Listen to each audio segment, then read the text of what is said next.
Oke, nah selanjutnya kita akan masuk ke perhitungan kuantitatif dari hidrolisis ya.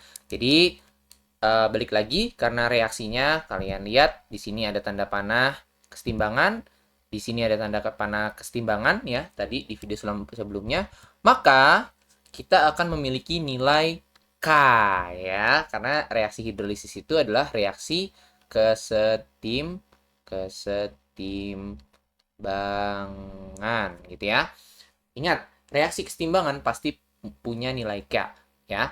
Jadi di Ka, Kb, Kw, Kh, Kc, Kp itu semua reaksi kesetimbangan. Makanya kalau kalian lupa ya mengenai pelajaran kesetimbangan, boleh banget kalian review lagi ya bab kesetimbangan. Oke. Nah, kita akan lanjutkan ya tentang perhitungan kuantitatif ini atau yang bisa kita sebut sebagai rumus-rumusannya gimana gitu ya. Kita baca dulu. Reaksi hidrolisis adalah reaksi kesetimbangan. Nah, di mana dia memiliki tetapan kesetimbangan yang namanya KH. Kenapa H? Ya karena hidrolisis gitu ya. H for hidrolisis gitu. Nilai KH berbanding lurus dengan tetapan ionisasi air atau KW dan berbanding terbalik dengan tetapan spesi asal yang lemah ya atau Ka atau Kb-nya. Sehingga nanti nilai hubungannya adalah KH sama dengan KW per Ka atau KH sama dengan KW per Kb ya. Nah, dari sini nanti akan dapat ya kalau misalnya kalian nulisin reaksinya, misalnya sertulisin ya yang apa yang asam kali ya atau yang asam ya. Misalnya tadi ada NH4+ ya. NH4+ ditambah H2O gitu ya. Dia pakai reaksi kesetimbangan, di sini ada nilai KH sama dengan ini ada NH4OH aja ya ditambah H+. Sehingga nanti kalau misalnya kalian tulis MRS-nya mula-mula bereaksi sisa. Nah, mula-mulanya adalah konsentrasi dari ion NH4+ ya. Misalnya adalah 0,1 M gitu ya. Nah, nanti yang terurai itu adalah sebanyak X ya, sama kayak yang asam basa lemah ya. Jadi kalian boleh nonton videonya lagi kalau masih bingung. Nah, dia kan terionisasi sebanyak X dan pada awalnya NH4OH itu nggak ada ya. Dan H+ itu juga nggak ada.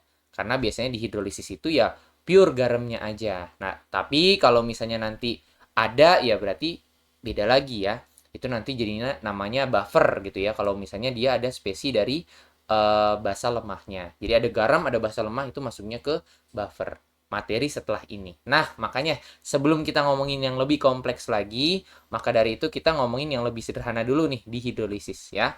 Maka dari itu di sini 0,1 dikurang X. Nah, di sini kan berarti plus X gitu ya. H2O kan pasti banyak banget di sini.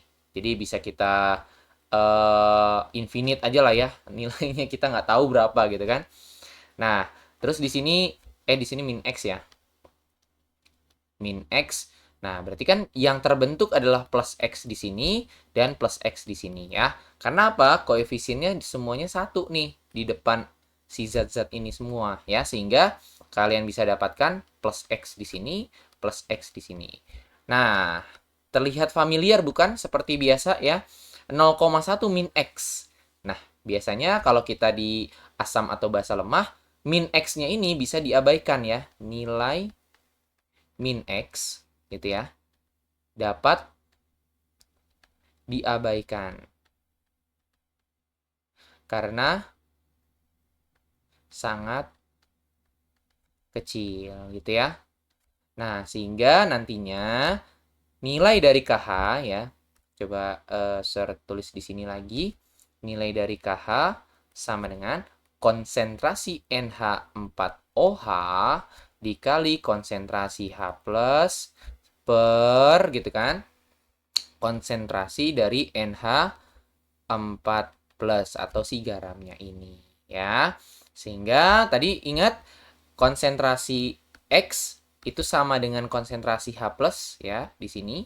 Ingat konsentrasi NH4OH itu akan sama dengan konsentrasi H+ sebanyak X gitu ya. Nah, sehingga bisa kita tulis ulang nih di mana nilainya adalah konsentrasi H plus kuadrat ya per konsentrasi NH4 plus gitu ya. Itu adalah nilai KH. Nah, tadi KH itu bisa kita lihat di sebelumnya ya, di mana nilai KH ini berbanding lurus dengan KW dan berbanding terbalik dengan yang lemahnya. Jadi kalau di sini lemah, siapa yang lemah? Ya pasti NH4 plus dengan NH4OH, betul? Nah, sehingga nilai KH ini bisa kita ubah menjadi apa? Menjadi KW per KB, ya. Nah, yang dicari kan H plus nih. Berarti konsentrasi H plus apa dong? Konsentrasi H plus sama dengan gitu kan? Kuadrat aku nggak pakai akar dong. KW per KB dikali konsentrasi NH4 plus gitu ya. Jadi yang NH4 plusnya pindah kan ke atas sana. Nah, kalau kalian mau ngilangin kuadratnya ya kalian ubah jadi akar. Nah, udah deh dapat deh rumusnya. Kayak gitu, H plusnya adalah akar KW per KB dikali NH4 plus. Selesai ya. Jadi maksud Sir adalah kalian itu kayak gini itu kan udah pernah di asam basa lemah. Jadi sebenarnya rumusnya tuh sama aja ya. Yang membedakan nanti adalah reaksinya. Reaksinya apa nih? Apakah hidrolisis, ataukah buffer, ataukah asam basa nanti, ataukah apa gitu ya. Jadi itu yang membedakan nanti ketika kalian mengerjakan. Makanya saya bilang kalian jangan hafalkan rumus.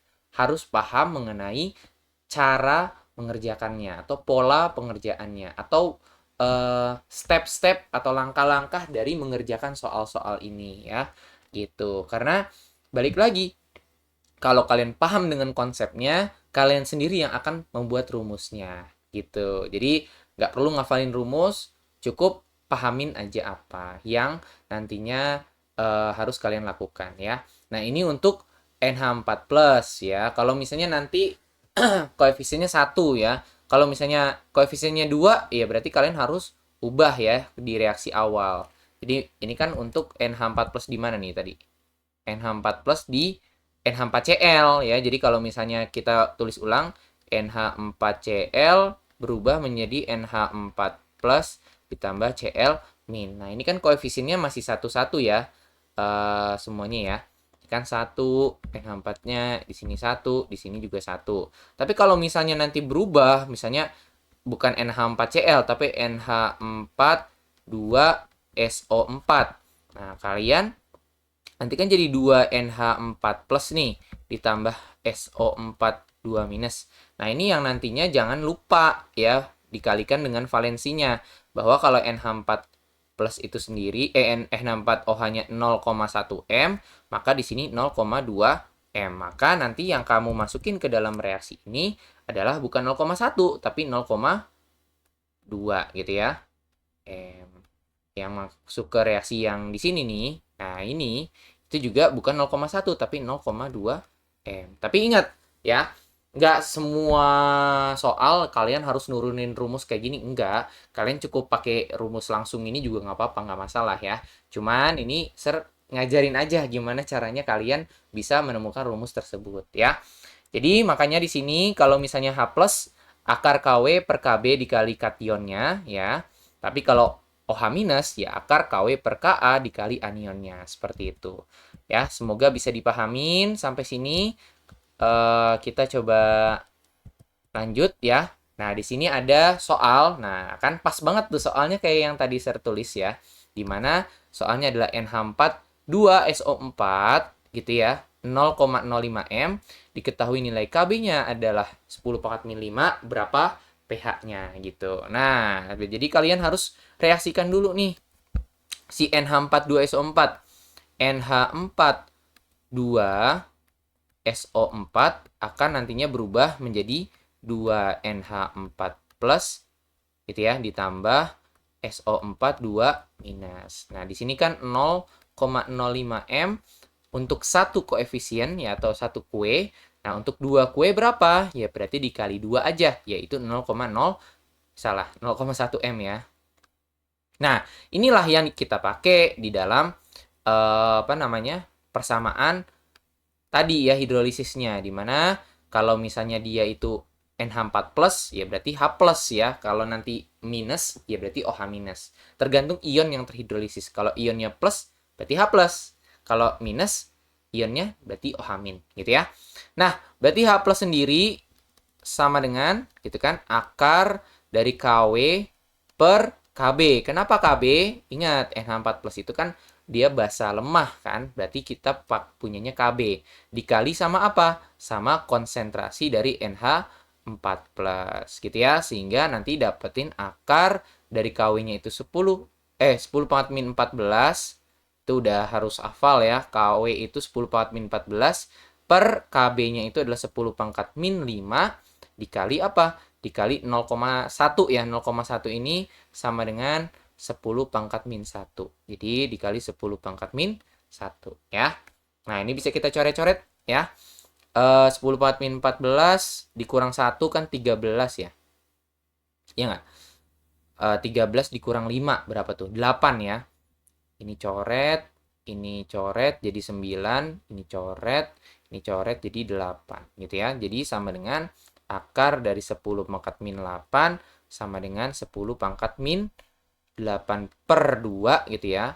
Sama dengan konsentrasi H plus ya. Sama dengan 10 pangkat min 4 gitu. Nah, apakah sudah selesai? Ya belum, yang ditanyakan pH.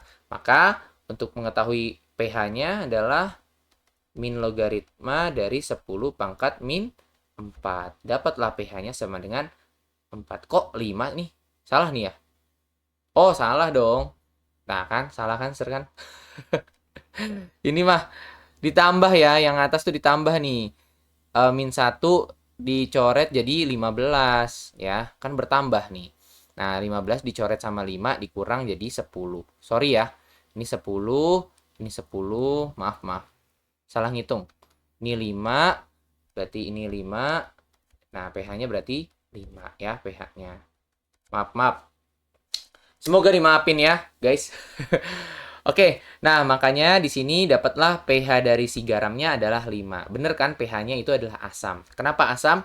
Karena balik lagi garamnya yang mendominasi adalah si asam kuatnya kan di sini kan, yaitu dari si SO4 2-nya ya, atau SO4-nya H2SO4 nih di sini yang mendominasi. Jadi dia akan bersifat asam seperti itu. Oke. Semoga bisa dipahamin ya, dan semoga kalian juga bisa menghitung dengan teliti karena tadi maaf ya salah ngitung. Mohon dimaklumi, namanya juga manusia. Ya kalau kalian pas ujian jangan salah hitung ya kalau bisa ya. Nah, jadi ini adalah kesimpulan dari hidrolisis garam. Yang pertama adalah proses hidrolisis secara eksklusif hanya dialami oleh ion-ion, kation atau anion yang terdisosiasi dari spesies elektrolit lemah ya.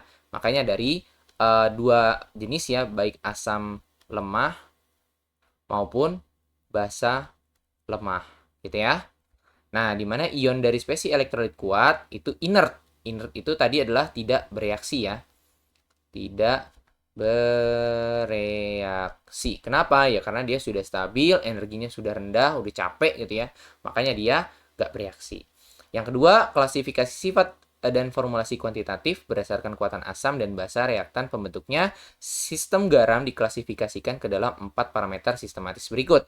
Kategori A adalah garam netral ya, yang isinya adalah asam kuat ditambah basa kuat. Jadi dia benar-benar pH-nya 7 ya, atau pH-nya ya netral, istilahnya seperti itu. Yang kedua, garam asam, di mana berasal dari asam kuat plus basa lemah ya, karena yang mendominasi adalah yang asam, yang kuat gitu, maksudnya asam kuat, maka pH-nya pasti di bawah 7 dengan rumus ya, konsentrasi H plus sama dengan akar KW per KB dikali konsentrasi dari kation ya. Ingat KW per KB itu adalah KH ya, atau tetapan hidrolisis. Oke. Kemudian yang ketiga adalah garam basa, di mana dia itu dari yang asam lemah dengan basa kuat. Nah, yang kuat adalah basa, maka pH-nya pasti di atas 7 ya, yang mendominasi yang kuat. Maka nanti yang dicari bukan H plus ya, konsentrasi H plus, tapi konsentrasi OH minus, di mana sama dengan akar KW per KA dikali konsentrasi anion. Ingat ya, untuk mencari konsentrasi anion, kalian coba reaksikan dulu si garamnya. Jangan sampai kalian lupa bahwa ada valensinya atau ada koefisiennya ini ya, yang 2 tadi tuh, valensinya ada 2 nih garamnya, gitu. Harus diperhatikan lagi. Oke.